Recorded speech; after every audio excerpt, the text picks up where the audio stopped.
Saudara-saudaraku, damai sejahtera Tuhan, kita berbicara kepada saudara-saudari di sini, di kelas ini. Ada satu lagi di sana, ditambah satu kelompok di seberang sana dan juga di Brasil dan di luar negeri. Namun, kata pertama kami adalah meminta maaf kepada saudara-saudari karena terompet telah ditiup di sini dan banyak orang yang terkejut. Bukan?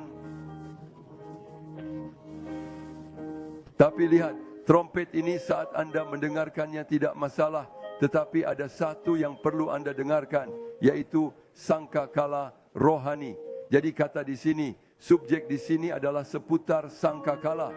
Sangkakala adalah alat musik yang digunakan dalam perjanjian lama yang disebut eksofar, yang terbuat dari tanduk domba jantan, dan tanduk domba jantan itu dipersiapkan untuk memberikan nada-nada yang diperlukan untuk menghibur orang-orang pada umumnya atas kedatangan raja.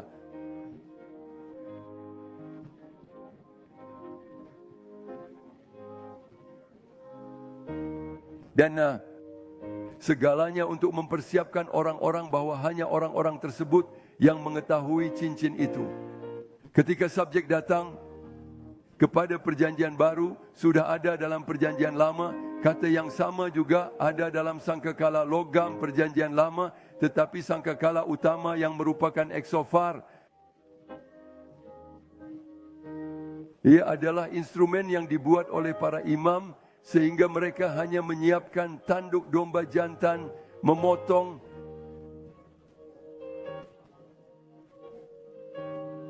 untuk memberikan suara untuk mengatakan yang berikut ini, anak domba sudah mati, tapi dia masih hidup, yang dihembuskan oleh nafas roh. Jadi Allah berbicara kepada manusia dengan rohnya melalui anak domba, yaitu Yesus. Jadi Yesus sosok di sana, sangkakala nafas roh itu adalah Yesus yang berbicara.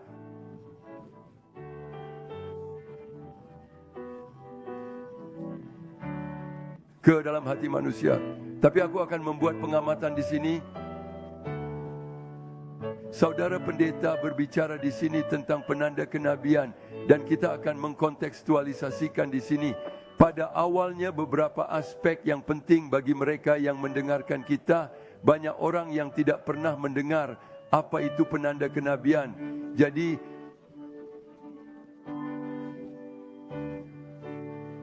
kita akan melihat bahwa Allah, Dia mengungkapkan dirinya sendiri dan Dia menyatakan dirinya kepada manusia dengan berbagai cara. Tetapi firman-Nya Alkitab adalah yang paling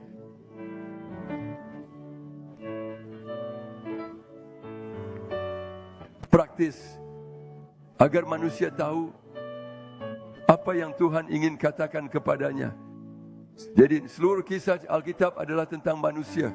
Manusia dan Tuhan. Manusia yang melakukan kesalahan, manusia yang memperbaikinya, manusia dengan kesalahannya, manusia yang diampuni, manusia yang berdosa. Semuanya ada di dalam Alkitab, yaitu manusia. Jadi Tuhan tidak menghindar dengan cara apapun, dalam bentuk apapun.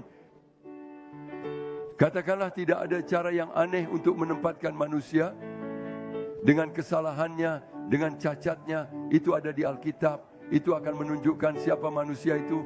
Itu adalah kita. Tetapi ayolah, jadi ketika Tuhan berbicara kepada manusia melalui wahyu, Dia berbicara tentang apa yang telah dinubuatkan. Jadi itu ada di dalam Alkitab, sudah dinubuatkan.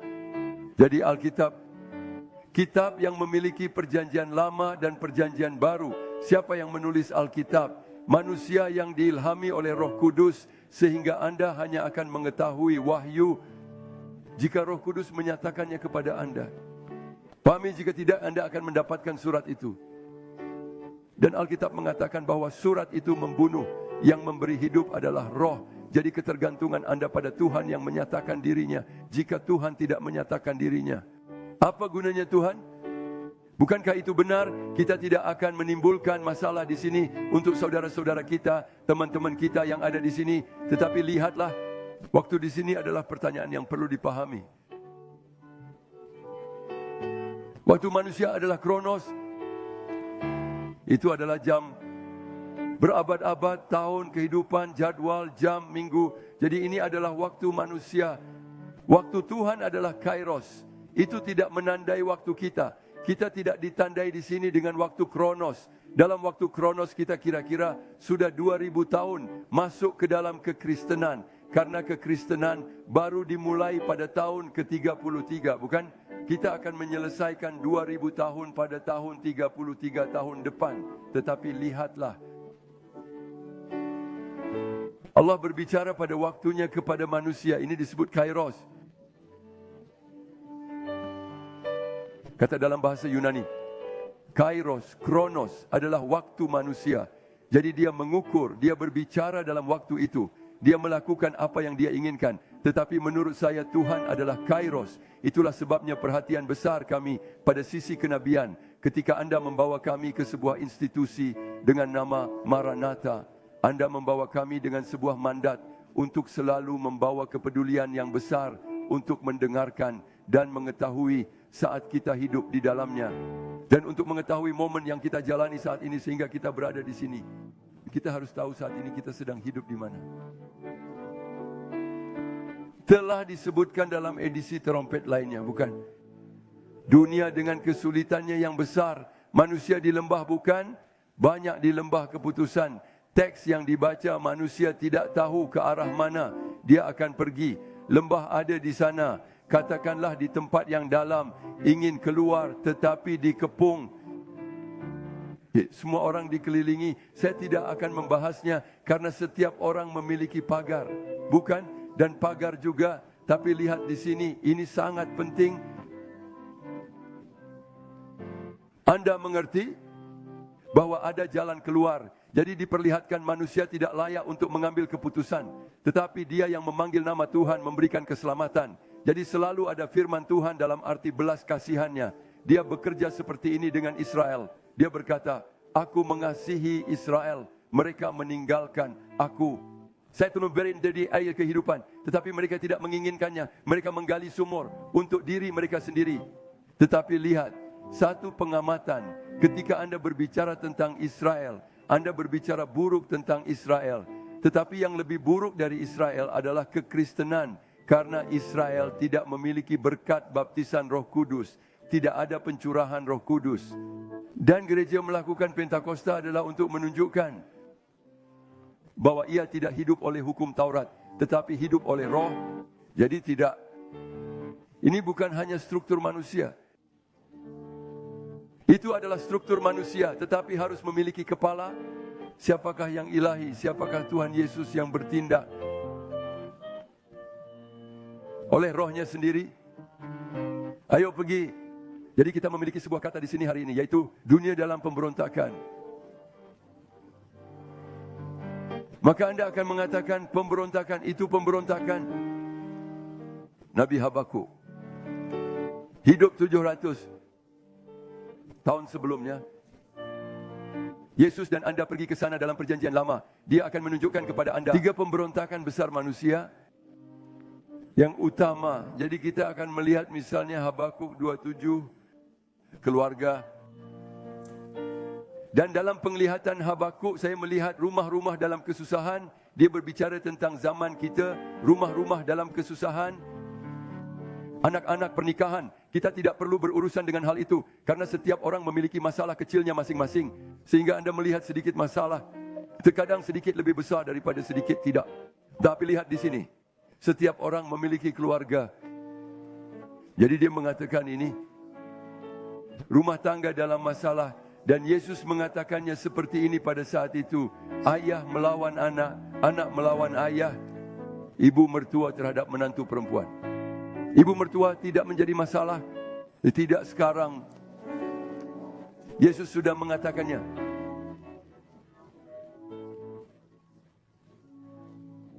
Tapi ayolah, karena itu bukan topik kita.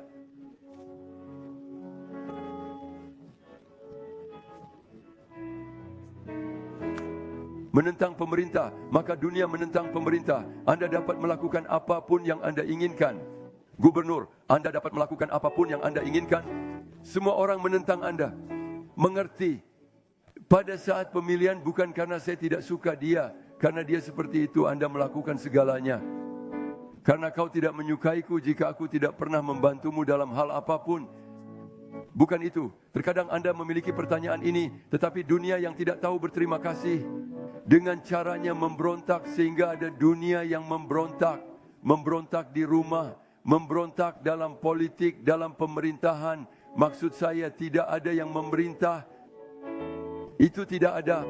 Jadi ada dunia dalam pemberontakan. Tapi tahukah Anda di mana pemberontakan terburuk itu? Di dalam agama.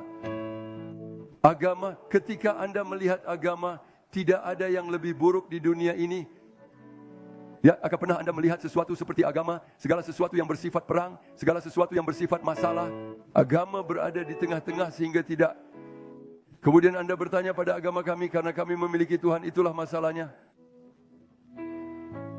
Tidak ada yang bisa dikatakan tentang dia, kecuali berbicara buruk tentang dia, agama itu sendiri.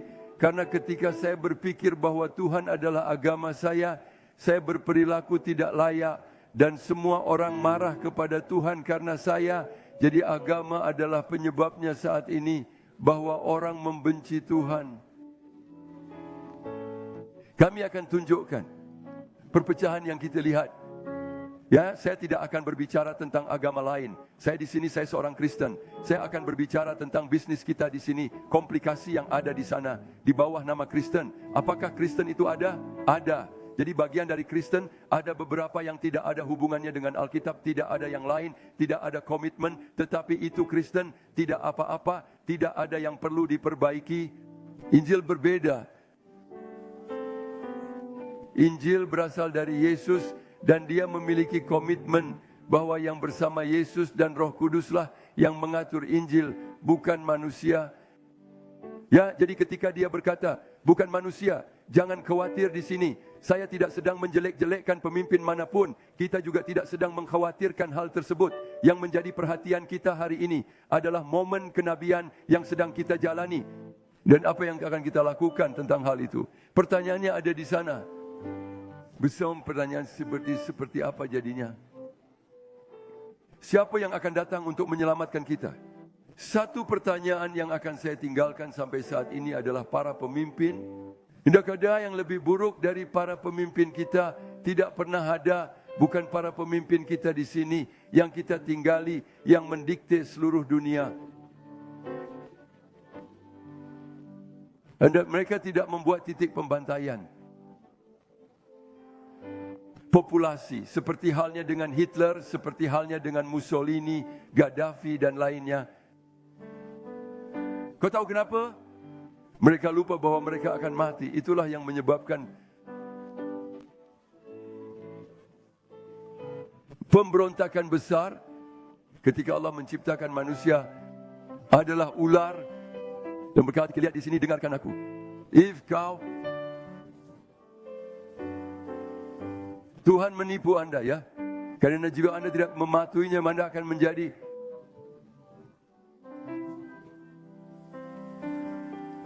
tahu tentang yang baik dan yang jahat dan sesuatu yang lain. Anda akan setara dengan Tuhan dan anda tidak akan mati. Itulah kebohongan yang dia taruh di dalam diri para pemimpin besar. Dan saya akan tunjukkan di sini kepada saudara-saudara kita, teman-teman kita. Mari kita lihat apakah kita dapat melakukannya di sini. Jadi ada pemberontakan permanen terhadap Tuhan. Itulah seluruh dunia penuh dengan agama. Tetapi tiba-tiba berbalik, itu saja. Tidak menginginkan apapun lagi, tidak menginginkan Tuhan lagi. Masalahnya harus diselesaikan. Dan itu adalah manusia, itu filosofis, itu Kant, itu orang lain yang juga meninggal di sana. Nietzsche, teman anda yang anda sebutkan, jadi 10 tahun. Di rumah sakit jiwa sebelum dia meninggal, dia memberikan norma-norma kepada semua orang. Tuhan tidak ada, ini adalah humanisme. Itulah yang diajarkan oleh filsafat, bukan? Kami tidak menentang filsafat. Filsafat adalah ilmu pengetahuan. Dan kami akan menghormati ilmu pengetahuan. Dan kami menyukainya. Filsafat memang menawan, tetapi tidak melampaui. Dan agama mengambil filosofi dan melemparkannya di tengah itu untuk membenarkan iman filosofis. Dan iman filosofis adalah iman Kant, iman Nietzsche, iman Kierkegaard, Iman Tillman, Iman Brunner, Iman Schultz. Jadi serangkaian teolog, dan itu sangat kuat. Bahwa seorang teolog melangkah lebih jauh dengan mengatakan, menulis sebuah buku bahwa Allah sudah mati. Ya, dapatkah Anda memahami hal seperti ini, situasi ini dalam agama? Agama sedang memberontak, manusia sedang memberontak, dan aku akan pergi ke sini. Dalam beberapa saat, apa yang dikatakan Peirce, mereka semua ada di sana, dan mereka yang harus disalahkan atas hal ini. Dan saya akan menimpakan semua kesalahan kepada mereka di sini, karena mereka tidak ada hubungannya dengan keberadaan saya di sini hari ini. Tetapi mereka adalah teman saya. Saya akan minum sedikit jus untuk mereka, sedikit ayam. Tetapi ayolah, tetapi kami bergaul dengan sangat baik. Peirce itu perlu, saya tidak berbicara tentang masalah, saya berbicara tentang pers yang dipahami oleh saudara-saudara saya. Mereka bahkan tidak berbicara tentang loper koran, saya berbicara tentang wartawan. Jadi bagi saya ada perbedaan besar antara loper koran dan wartawan pers. Dan dalam pers, di sini kita tidak memiliki itu. Syukurlah mereka datang ke sini, mereka terbuka, dan kami mengandalkan mereka untuk mengatakan apa yang mereka katakan. Dan saya akan menunjukkannya di sini. Semua orang yang ada di sini, sebelum membaca apa yang dikatakan oleh media di seluruh dunia, tidak hanya di Brasil,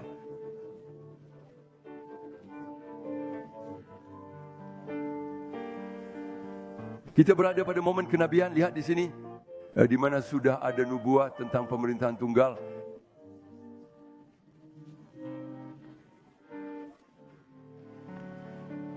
Dunia sedang putus asa. Tahukah Anda mengapa? Karena tidak ada yang percaya pada pemerintah manapun. Saya berbicara di sini tentang gubernur kita atau wali kota yang ada di sini. Kita berbicara di sini secara umum. Kita berbicara di tingkat global. Di dunia tidak ada yang percaya. Tidak ada yang mencintai. Tidak ada sistem politik. Tidak ada. Tetapi dipaksakan. Dan tahukah Anda siapa yang berada di belakangnya? Anda bisa menaruhnya di sini. Kirimkan ke sini agar semua orang dapat melihat patung Daniel yang dinubuatkan oleh Daniel tentang masa ini, mimpi yang dialami Nebukadnezar. Dan Nebukadnezar disebut Daniel. Nebukadnezar adalah kekaisaran besar pertama dari patung itu. Kerajaan lain yang ada, Asyur, tokoh-tokoh besar seperti Asyurbanipal, Asaradan, kemudian orang-orang yang sangat luar biasa.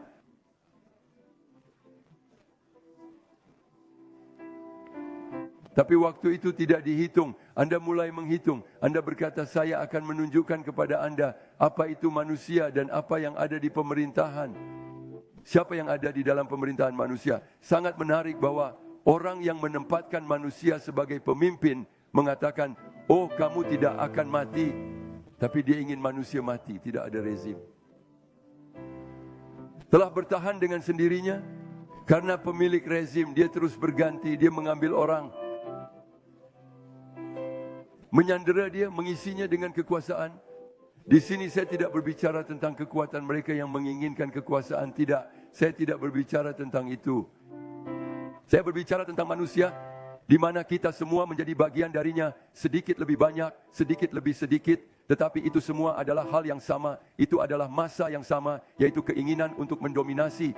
Tetapi keinginan manusia untuk mendominasi terletak pada siapa yang ada di balik patung itu. Dalam patung Daniel dikatakan Nebukadnezar, yang merupakan kekaisaran besar pertama. Tidak ada yang lebih unggul dari Anda. Tidak ada. Itu sebabnya pada patung itu ada kepala emas. Tetapi kemudian Nebukadnezar berada dalam kebahagiaan terbesar, menggantung taman-taman. Kemudian orang-orang melihat Darius, medali Persia. Darius pergi ke sana, pemilik patung itu sendiri. Darius pergi ke sana menggulingkan Nabuko. Dia pergi ke sana, dia belajar dunia. Sejak saat itu dia belajar banyak hal. Dia belajar apa itu administrasi, menghargai keindahan. Yang lain belajar bagaimana berperang. Yang ketiga adalah yang gila. Pada usia 12 tahun Alessandro, saya katakan pada usia 12 tahun dia adalah seorang kaisar. 12 tahun dia adalah kaisar. Saya tidak tahu apa dia. Pada usia 12 tahun ia mendominasi seluruh dunia di Palestina saja. Ia mendirikan lebih dari 50 kota. Luar biasa, di atas kuda. Sekarang saudara-saudara membayangkan dia di dalam pesawat terbang. Ia mendominasi seluruh dunia. Bahasa Yunani digunakan di seluruh dunia karena dia. Jadi itu koin yang merupakan bahasa Yunani yang Alkitabiah, bukan bahasa Yunani klasik dari para filsuf. Terima kasih. Anda para filsuf, terima kasih. Jadi lihatlah, patung itu ada di sana. Kekaisaran kedua, Yunani Makedonia. Kekaisaran ketiga yang akan kita lihat di sini adalah Yunani Makedonia. Maaf kalau begitu, Romawi. Dan patung itu berdiri di sana hanya dalam penglihatan. Ini adalah patung pria yang dibuat dengan baik, tetapi kakinya yang menjadi masalah. Campuran tanah liat dan besi. Barat tidak akan pernah bersatu dengan timur. Politik dunia terbagi, tanah liat dan besi sudah berakhir. Jadi mereka yang mendukung tanah liat mengandalkan dalam hal apa? Mereka yang memiliki besi mereka di tanah, kemudian sedikit datang ke tanah. Dan dalam visi batu dilempar tanpa tangan. Itu mengenai patung dan merobohkan patung. Mereka yang percaya pada pemerintah, mereka yang percaya pada kepemimpinan manusia. Ada pemimpin yang hebat, hebat mungkin. Anda bisa melihat contohnya di Rusia. Saya bahkan akan menyebut namanya Putin. Dia memiliki semua kesulitan itu, tetapi dia ingin memperbesar halaman belakang rumahnya. Tapi dia adalah pemimpin yang hebat. Anda punya Barat, di mana para pemimpin Barat Isikumannya saling mengejar, mengubah dolar di sini, mengubah tanda entah apa, semua urusan itu, semua takut. Tidak ada yang mengasumsikan apapun. Anda mengandalkan seorang pemimpin. Itulah yang kita lihat. Hari ini perhatian besar kita sebagai gereja adalah mengandalkan Tuhan. Kedatangannya sudah dekat. Apa yang kita lihat adalah mari kita berputus asa. Tidak seperti itu. Itu sebabnya sangkakala adalah sangkakala dan pesta. Sementara sangkakala ditiup untuk masalah di sana, kita harus keluar dari sana. Bukankah begitu? Dan ketika kita melihat sangkakala ditiup, maka hari raya bagi gereja sudah dekat. Harapan kami, kepada siapa kita akan berharap? Ya, mari kita bantu pemerintah, mari kita bantu alam yang semakin menipis, tapi kita harus melakukan semua yang kita bisa, karena ini adalah bumi yang Tuhan berikan kepada manusia. Tetapi Ia telah memberikan kepada kita negeri yang lain, yaitu kekekalan. Tapi saya akan kembali ke sini, saya akan meninggalkan patung Daniel untuk mengatakan yang berikut, bahwa pemerintahan yang mendominasi hingga hari ini, ketika Anda mengatakan kekaisaran Romawi, termasuk waktu yang kita jalani saat ini, hasil dari semua itu, karena mengambil semua yang dimilikinya dari kekaisaran lain dan melemparkannya ke kekaisaran Romawi. Kekaisaran Romawi kemudian menjadi mentalitas, budaya dan mentalitas dan budaya ini, politik, agama, inilah yang mendominasi dunia saat ini. Tanpa ragu kami tidak menentang apa yang mereka lakukan, apa yang mereka pikirkan, apa yang dipikirkan oleh pikiran mereka. Tetapi satu hal yang harus jelas, dunia terbagi,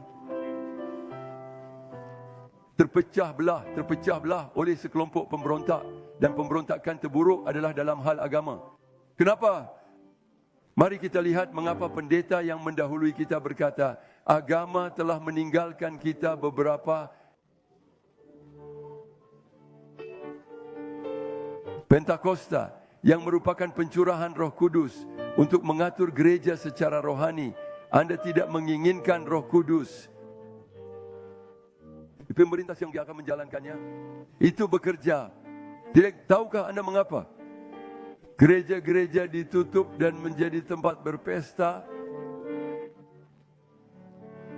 Orang-orang telah meninggalkan zaman. Sebentar lagi saya akan menunjukkan kepada Anda di sini bahwa surat kabar mengatakan wartawan di sana Anda akan menyalahkan mereka. Jadi lihatlah, Kekuatan yang ada di balik patung tersebut pada gilirannya menunggu. Karena itu juga mendominasi agama, itu mendominasi mentalitas.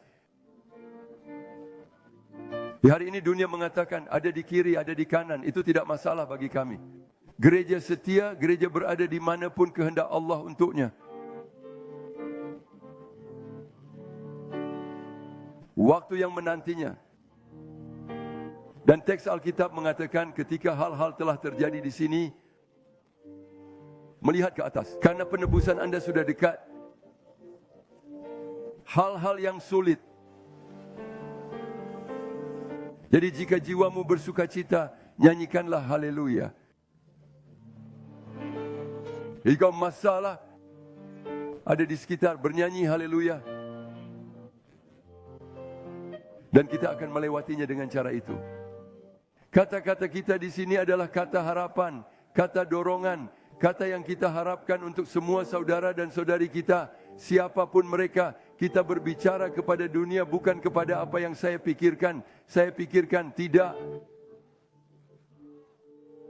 Tidak. Anda akan mengatakan apa yang kami katakan di sini. Jika Anda setuju, Anda akan mengatakannya untuk membantu orang lain. Dunia ini sangat tidak seimbang. Pusing karena minoritas. Semua orang takut pada para aktivis, politisi takut pada para aktivis, pemerintah takut, pers takut, perusahaan tidak takut. Tapi lihatlah, kami satu-satunya yang tidak takut. Karena mereka menyukai para aktivis sehingga mereka dapat mempublikasikannya.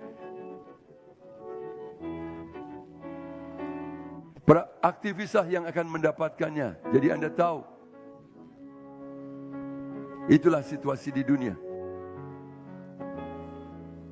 Siapa ke mana arahnya? Saya ingin menunjukkannya di sini hari ini. Sebelum berbicara tentang pokok bahasan yang akan menjelaskan secara singkat tentang Mazmur yang akan kita baca, saya tidak masuk ke dalam teks. Tapi ada makan siang, saya jamin itu. Orang tidak akan pergi dari sini dengan kecewa. Begitu kita memiliki waktu televisi di sini, jika saya tidak salah, itu sudah berakhir, bukan? Tidak. Tapi kita tidak akan menyerang saudara-saudara kita di sini. Jadi ayo kita pergi. Jadi kekuatan yang ada di dalam patung itu sama dengan yang dijelaskan di dalam Alkitab.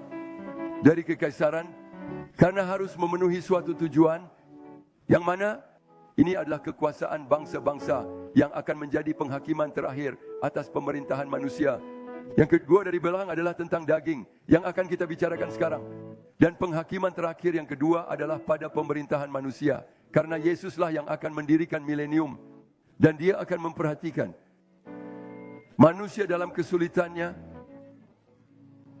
Karena manusia tidak menerima pemerintahan apapun. Tidak ada, dia dapat melakukan apapun yang dia inginkan. Dia tidak menerima pemerintah manapun.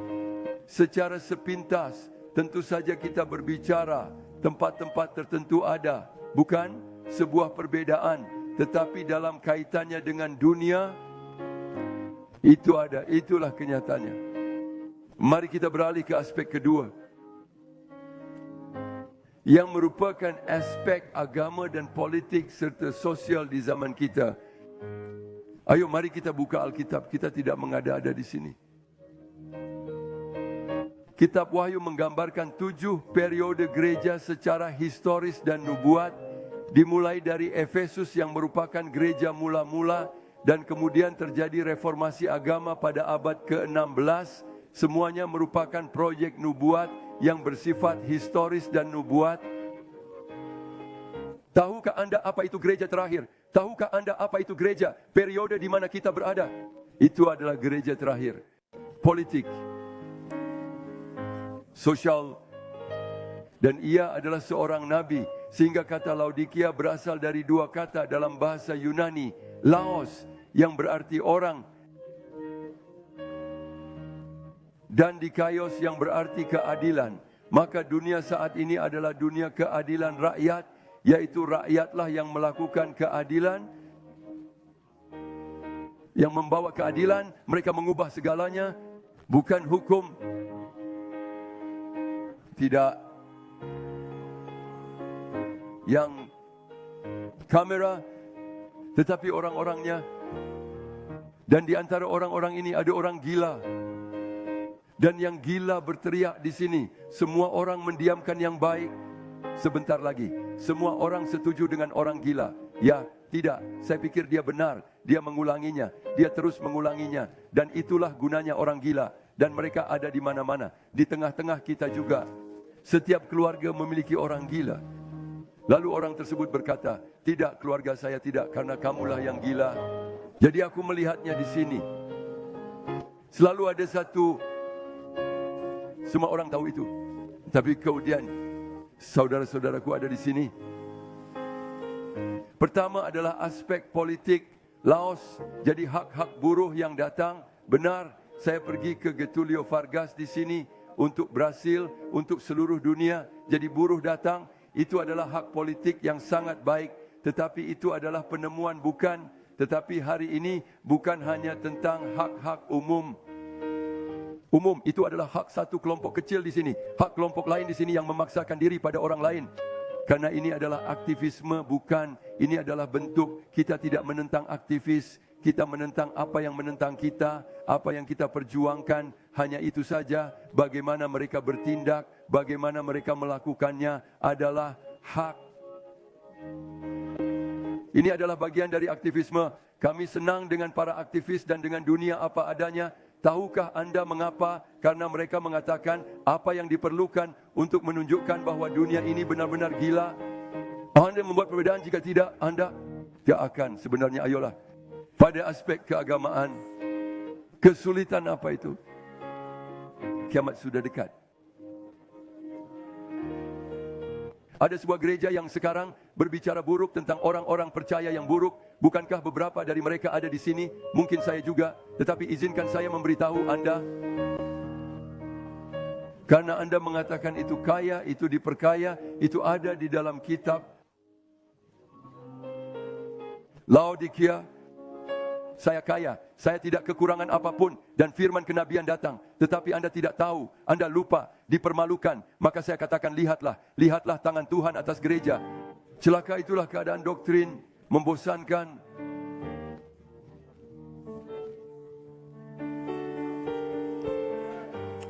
Menyedihkan. Itu adalah situasi dokter di sana. Doktrinnya tidak mengatakan apa-apa. Dia tidak mengatakan apa-apa kepada siapapun. Itu hanya omong kosong, hanya kebodohan, menyuruhnya melakukan sesuatu. Tetapi dia tidak melakukannya sendiri. Miskin, buta-buta adalah nabi. Dia ada di sana di hijau, telanjang. Menjadi seorang injili tidak mengubah hidup seseorang. Kekristenan tidak mengubah hidup seseorang. Sekarang mari kita membuat permintaan maaf setengah-setengah. Jika anda membawa kelompok agama lain, pemaksaan yang dilakukan secara moral adalah sesuatu yang tidak cocok untuk kita. Mengenakan pakaian wanita,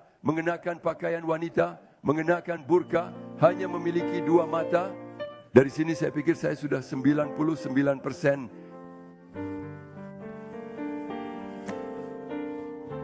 Dengan setiap berkat, itulah kekristenan.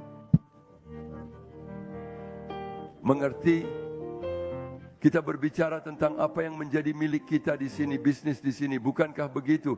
Dan mengatakan apa? Apa yang dilakukan oleh kekristenan, itu berdebat. Agama berdebat dengan konsensus. Di dalam apa yang sensual. Jadi ada agama lain yang memerangi agama Kristen. Dan ia akan menang. Ia menang, kuil-kuil dihancurkan, dijual, orang-orang telah pergi. Mereka akan menjadi bagian dari sebuah batalion besar. Semuanya sedang dipersiapkan dan saya akan pergi dari sini untuk sementara waktu. Sampai selesai. Sehingga anda tahu siapa pemberontakan dunia terhadap Allah. Agama hari ini, pemberontakan dunia adalah dunia yang melawan Allah. Tetapi tahukah anda mengapa? Karena sejak awal Adam dan Hawa memberontak. Saya tidak menginginkan Tuhan dalam hidup saya. Kita akan melihat sebuah teks. Kita akan melihat dalam Mazmur seorang pria yang tidak menginginkan Tuhan dalam hidupnya. Dia menolak, saya kaya, bagaimana dengan agama? Saya tidak butuh apa-apa. Dan begitu. dan dia tidak mengetahuinya. Dia melupakan orang yang celaka, sengsara, miskin, buta, dan telanjang. Dan aku akan menunjukkan kepadamu di sini bahwa untuk agama semacam tidak ini bagus, karena ada penghakiman. Dan aku akan pergi keluar dari jalur, dan saya meminta maaf kepada para penerjemah kami. Mereka juga menerimanya, dan lihat hasilnya. Penolakan dan pemberontakan terhadap gereja yang tidak setia ini, yang mana banyak orang di sini menjadi bagian darinya. Saya bahkan dapat yang tidak saya sukai. Tapi ketidaksetiaan Tuhan tidak terima. Kamu mau lihat di Wahyu, mau kiamat di mana? Kamu punya teksnya, nak? Katakan saja, ayo kita pergi. Pertama, mari kita baca apa yang ada di pikiran kita terlebih dahulu. Di sana gereja Kristen, saya akan membacanya sendiri karena saya sudah berumur 92 tahun. Kepala saya sudah tidak begitu baik lagi. Gereja Kristen yang tidak setia telah mengalami tanda-tanda pembusukan. Lihatlah di sini, dinubuatkan di sini dalam kitab Wahyu sebagai penghakiman dari Allah. Penolakan yang sama yang Allah alami terhadap agama ini dan yang agama ini alami terhadap manusia juga dialami oleh Israel, dan sampai hari ini seluruh dunia berperang melawan Israel. Tahukah Anda mengapa? Karena Israel memberontak terhadap Mesias. Dan ada dunia yang memberontak melawan Yesus, melawan keselamatan, melawan kehidupan kekal. Manusia difokuskan pada saat ini di sini. Itu benar. Kami tidak menentangnya. Kita mengatakan bahwa ini bertentangan dengan rencana Allah. Mari kita lihat kitab Wahyu sekarang. Saudara-saudara akan membantu saya. Wahyu 18:4 merupakan perintah nubuat dari Allah kepada umatnya. Ayo mulai dari akhir, mari kita baca bersama saya. Dan aku mendengar, itu adalah suara dari surga yang berkata, keluarlah daripadanya, hai umatku, supaya kamu jangan mengambil bagian dalam dosa-dosanya.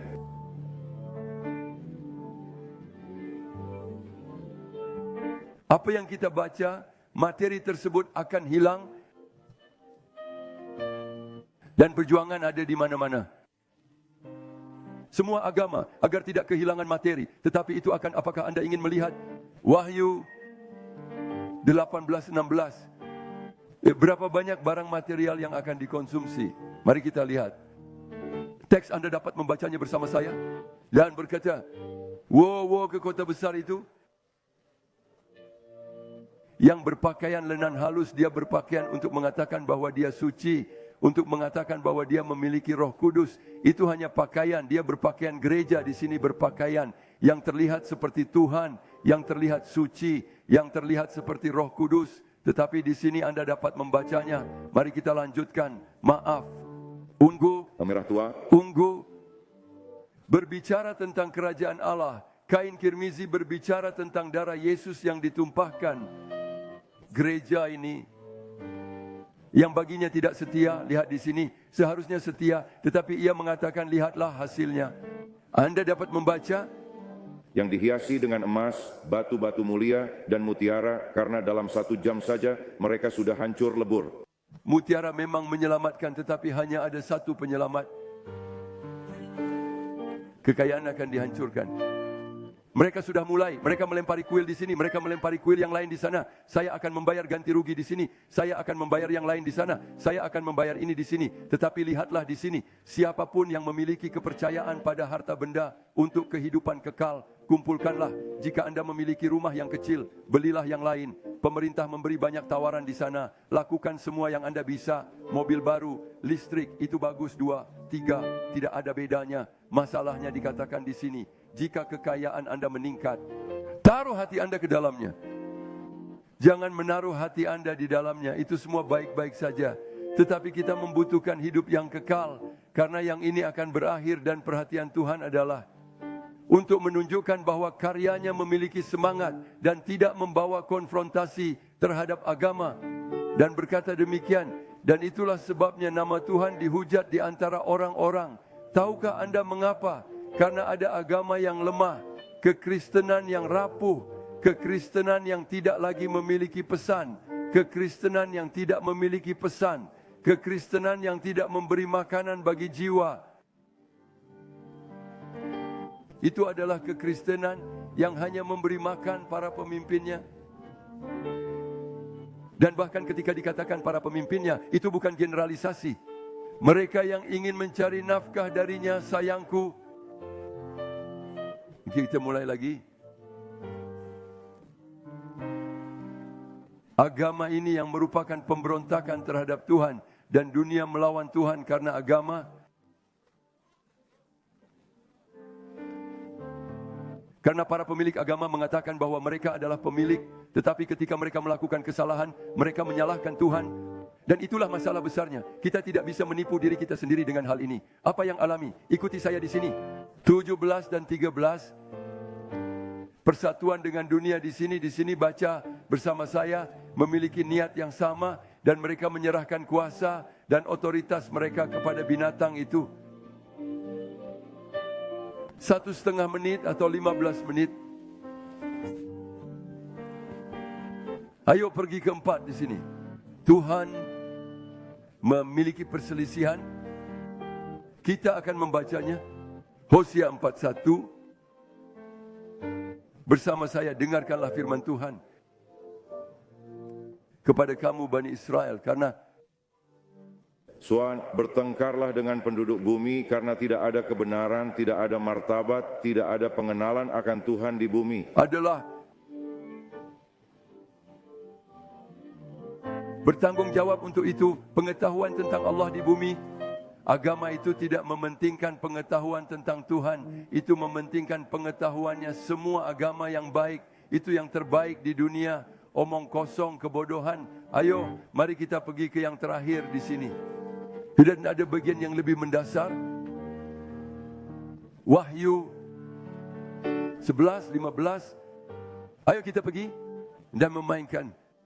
Malaikat ketujuh meniup sangkakala, dan terdengarlah suara-suara besar di sorga berkata, kerajaan-kerajaan dunia telah menjadi kerajaan Tuhan kita dan Kristus, dan ia akan memerintah sampai selama-lamanya. Akan ada pertempuran, tidak ada alternatif lain. Pertanyaan kami adalah, apakah akan ada? Pertanyaan tentang trompet di sana ya, akan ada kapan? Ini bukan prediksi kami melihat seluruh dunia telah siap.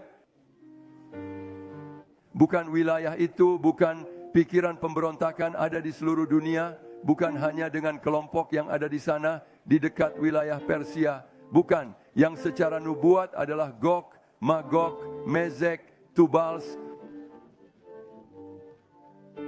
Putlut. Jadi daerah-daerah itu bersatu untuk menciptakan pasukan yang hebat. Semua orang membicarakannya hari ini.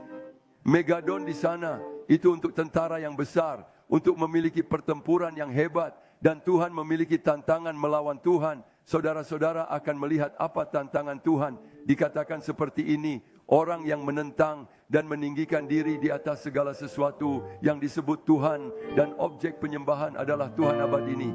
Ada Tuhan abad ini, bahkan Tuhan yang ada di balik patung adalah Tuhan yang sama, yang mengarahkan segala sesuatu. Karena dia menginginkan pemerintahan dunia untuk dirinya sendiri. Dan dia tahu bahwa manusia mati dan akan berlalu. Dan dia terus, hasilnya pemerintah dan seluruh dunia sudah berpikir untuk memiliki pemerintahan tunggal. Saya tidak menentangnya. Maksud saya mendukung semuanya, semua hal gila yang terjadi. Saya masih ingin melihat apakah saya bisa pulang besok. Hidup-hidup. Kalau begitu saya sudah tua, bagus. Orang fasik menyangkal Allah dan merusak diri mereka sendiri. Ada sebuah mazmur di sini, Mazmur 3. Bukan, Mazmur 53, 1. Kata orang bodoh, orang gila, mereka berlimpah-limpah di luar sana, di dalam hatinya tidak ada Tuhan. Bukan hanya orang gila yang mengatakan itu. Ada beberapa orang yang sangat berbudaya, orang yang siap, yang mengatakan bahwa orang gila di sini bukan dalam arti ketidakseimbangan mental, adalah orang gila yang bangkit melawan Tuhan yang Maha Kuasa, dan dia bukan apa-apa, dia akan mati. dia akan berlalu. Dia pikir dia akan bertahan seumur hidupnya dengan kegilaannya. Anda tahu? Tidak seperti ini. Tetapi Allah abad ini telah membutakan pikiran manusia. Manusia menjadi tidak cerdas. Karena Allah abad ini berkuasa atas segala sesuatu. Dia berada di balik segala sesuatu. Dia membutakan manusia. Cukup mereka sudah menghabiskan waktu 15 menit di sini. Sekarang tinggal 10 menit. Tapi saya akan mendengarkan rekomendasinya. Kami memiliki televisi yang dapat kami gunakan yang merupakan keuntungan besar. Kami berterima kasih atas kolaborasi ini. Tetapi mari kita pergi ke sini. Jika Anda mengambil teks-teks Alkitab, maka Anda akan melihat Kairos, waktu Tuhan. Apa yang terjadi hari ini ada di dalam Alkitab. Apa yang diurus oleh agama? Banyak omong kosong. Ya, kebodohan. Tidak ada yang perlu dikatakan. Saya pikir saya akan berhenti di sini. Tetapi akan ada perang besar. Mari kita buka Alkitab di sini. Sekarang mari kita bahas perangnya. Zakaria 14:2. Kita akan membacanya. Sebab aku akan mengumpulkan segala bangsa. Aku akan mengumpulkan semua bangsa untuk berperang melawan Yerusalem. Tuhanlah yang menghendakinya. Kami tidak akan mempertahankan Yerusalem dan tidak akan melawan Yerusalem dan tidak akan berpihak kepada mereka yang berpihak kepada Yerusalem. Yerusalem adalah miliknya. Karena dunia mengarah ke sana dan semua mengarah ke sana, yaitu Yerusalem. Maka Anda bertanya pada Yerusalem, apa yang ada di Yerusalem? Tidak ada. Itu seperti New York, Washington, Brasilia, Karasica. Tidak ada Yerusalem, Meir. Tidak ada Yerusalem. Ini adalah proyek Kristus dalam pemerintahan mileniumnya. Dia akan duduk, ini Alkitabiah, ini nubuat. Dia akan duduk di atas takhta di Yerusalem karena dia adalah Mesias.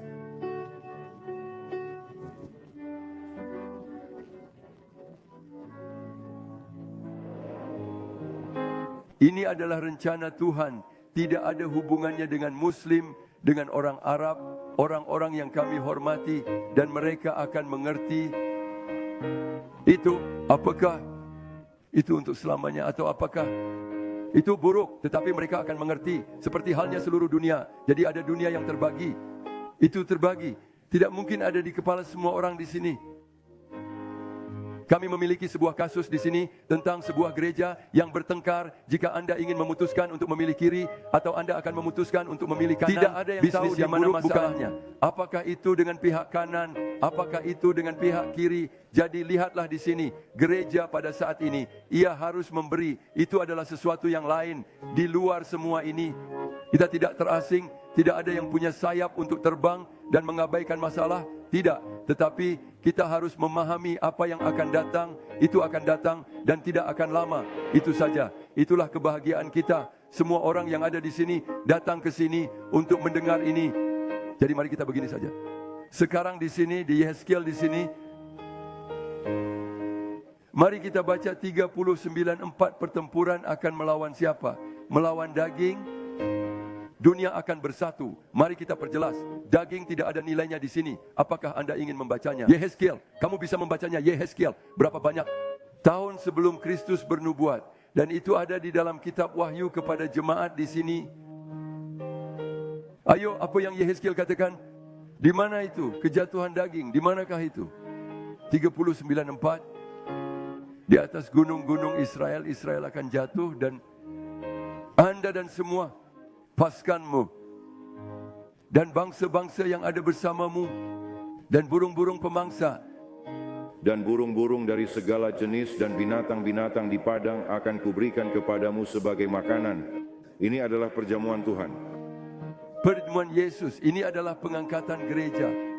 Bukan Tuhan, ini adalah penghakiman atas daging. Dia akan menunjukkan kepada kita bahwa daging tidak berguna. Sayang sekali saya takut akan daging saya. Tetapi apa yang akan saya lakukan? Zakaria 14 dan 12. Ayo, mari kita baca wabah yang akan digunakannya untuk menyerang tentara-tentara pada hari itu. Apakah itu menarik minat saudara-saudara?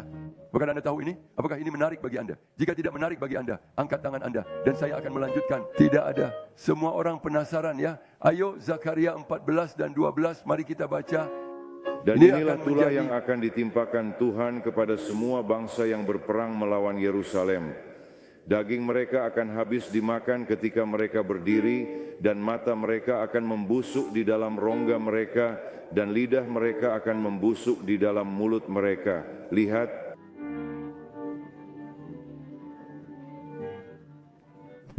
Injil Yohanes berjalan seperti ini. Bukan dunia itu sendiri atau apa yang ada di dunia ini untuk keinginan daging, nafsu mata, dan kesombongan hidup, yaitu lidah, bukanlah milik Bapa. Dia akan menghukum daging dalam peperangan besar ini. Dia akan menunjukkan bahwa daging tidak menghasilkan apa-apa. Dia berkata seperti ini, bawalah tribun, mereka yang berbicara dengan baik, bawalah ke sana, bawalah asosiasi pengacara, bawalah semua orang ke sini untuk datang berdebat dengan saya. Itu adalah penghakiman Tuhan. Dia tidak menginginkan hal ini untuk dunia, tetapi dunia sedang dalam konfrontasi. Dunia sedang mempersiapkan diri untuk hal ini. Apa yang dikatakan di sini? Ikuti saja. Ini adalah nubuat, tidak ada yang baru. Ini bukan pertanyaan tentang sesuatu yang kami putuskan untuk dibawa. Mari kita wabah lihat, dengan apakah Anda menggugat. dapat Mari kita membicarakannya? lihat Wabah, apakah kita dapatkah bisa Anda berbicara mendapatkannya? tentang Tentu Armageddon? wabah. Apakah Anda memilikinya? Tidak ada di sini. Semua orang membicarakannya, karena untuk memiliki Armageddon seperti ini, akan ada tempat. Anda Di mana tempatnya? memilikinya? Mengerti? Saudara-saudaraku, mengapa dunia bereaksi begitu keras terhadap agama yang menjauhkan diri dari Pentakosta? Ini adalah pelayanan tubuh, ini adalah misteri tubuh, ini adalah darah, ini adalah firman yang tidak memiliki misteri, tidak mengetahui rahasia yang ada di sana. Kenabian ini adalah fondasi. Ayo lihat di sini, mereka akan berkumpul di sana. Itu adalah istilah yang Anda lihat di sana, Gomer, Magog, Togarmar. Tobolsk adalah sebuah wilayah yang berasal dari Rusia, Kuch, Libya Putih. Semua itu akan berkumpul untuk pertempuran ini. Silakan tampilkan lokasi pertempuran. Di sana gunung-gunung akan berkata, datanglah ke sini. Dan Allah kita bukanlah Allah yang membalas dendam, tetapi Ia memiliki penghakiman. Ia memiliki penghakiman atas gereja yang tidak setia. Ia memiliki penghakiman atas gereja yang setia. Ia memiliki penghakiman atas mereka yang bangkit melawan. Dia karena itu bukan manusia itu sendiri.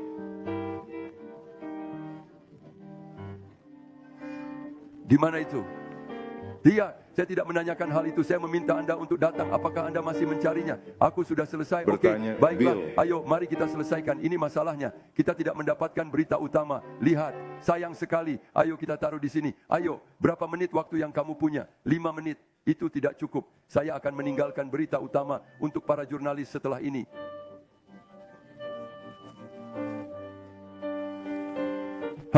Sudah sampai 2:30. Jadi saya tidak ingin berkhotbah lagi. Oke? Sudah semakin buruk, bukan? Apa yang saya katakan, kan? Lihat di sini. Mazmur 2.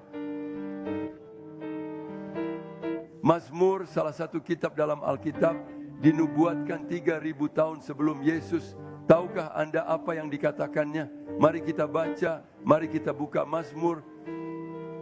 Itulah momen hari ini. Itu adalah pertanyaan.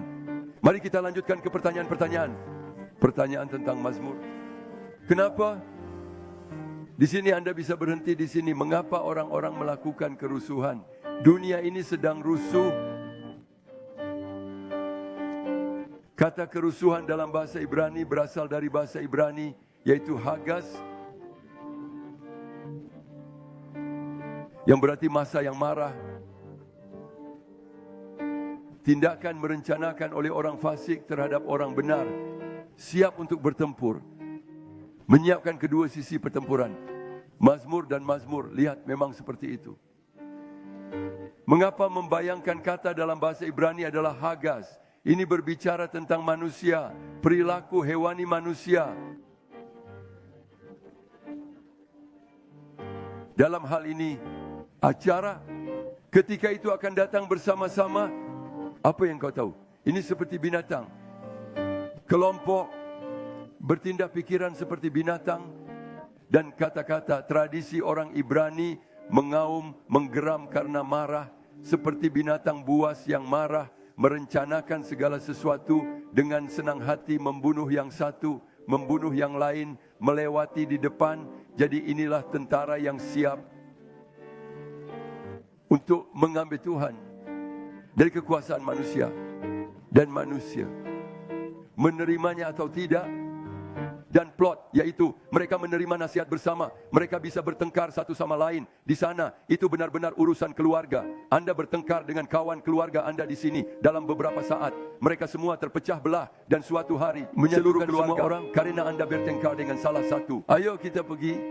Kita akan sampai pada akhirnya. Dan Mazmur yang 2 ayat pertama adalah 3 pertanyaan ini. Mengapa orang melakukan kerusuhan? Mengapa orang membayangkan sesuatu? Dan para penguasa dunia berkumpul untuk melawan Allah dan orang-orang yang diurapinya. Itu ada dalam perjanjian lama. Tetapi yang diurapi adalah Yesus. Melawan Injil. Kebenaran Injil yang tidak diinginkan dunia. Jadi watak manusia ini ada di sana dan hasilnya ada di sana. Gereja yang tidak setia ada di sana. Digulingkan, dihancurkan, selesai. Anda dapat melanjutkan dan kita akan tutup di sini. Dan saya harap saudara-saudara sudah mengerti.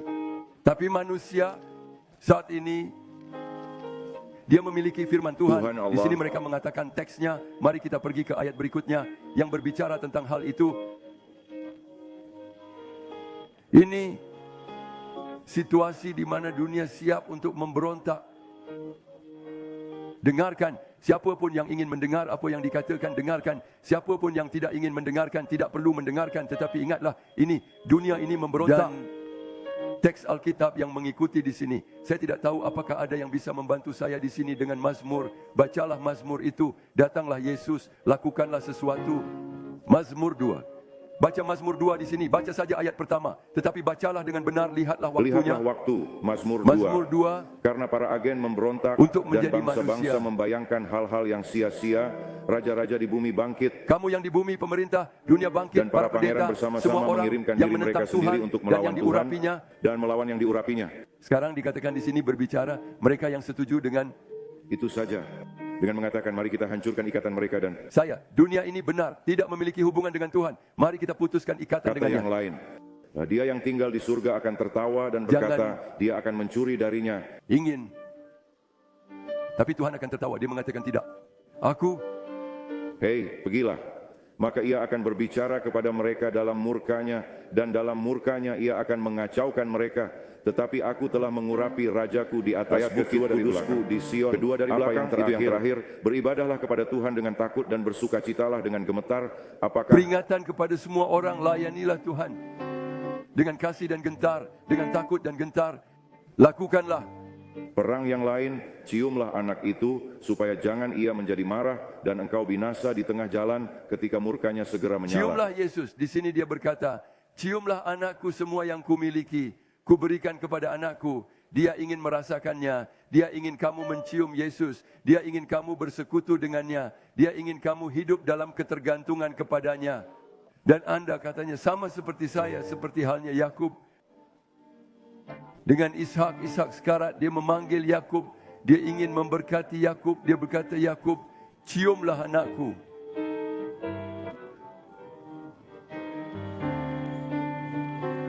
Dan kemudian dia berkata, bau saya. Anak yang telah diberkati Tuhan. Pria itu. Siapa yang akan mencium Yesus? Ia harus memiliki bau Roh Kudus. Jika ia tidak memiliki sukacita Roh Kudus di dalam hatinya, bau parfum persekutuan. Tuhan memberkati Anda semua. Dunia dalam pemberontakan. Kita bukan damai sejahtera Tuhan.